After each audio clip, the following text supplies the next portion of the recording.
I'm more struggling about making architecture. This is my job, and I put all my energy there. But from time to time, it makes sense to make a book, because it's like having a kind of balance of what you've done. I love books. I love books. I love them physically.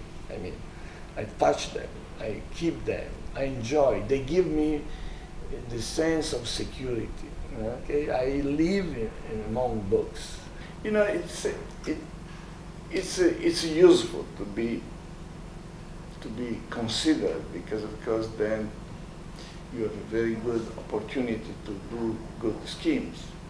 And of course you need a good client to make a good scheme, that's for sure. You may need a good architect, but certainly you need a good client. So it's very good. At the same time it's very bad, it may be very bad, because you may fall in the trap of style.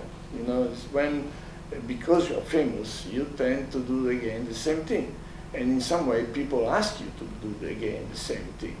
You know, and then you may fall in a trap where the recognizable gesture of your work, what is called in French la griffe, I mean the label, become more important than invention.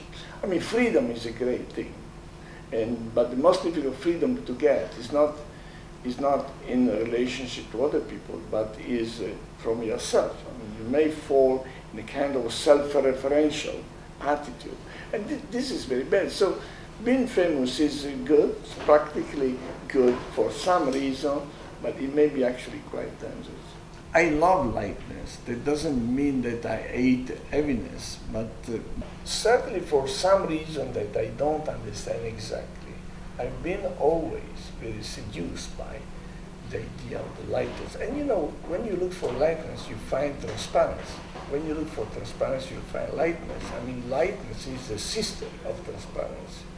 And they are a sister of vibration, and vibration, lightness, the kind of metamorphical quality of architecture that is also made by immateriality, this sense of depth, this sense of richness and complexity. So lightness is, in any sense, mental, spiritual, formal, and physical. It's great. It's like spending your entire life fighting against gravity, you know. That is, by the way, what the architect does. You spend the entire life with this unreasonable idea that you can fight against gravity.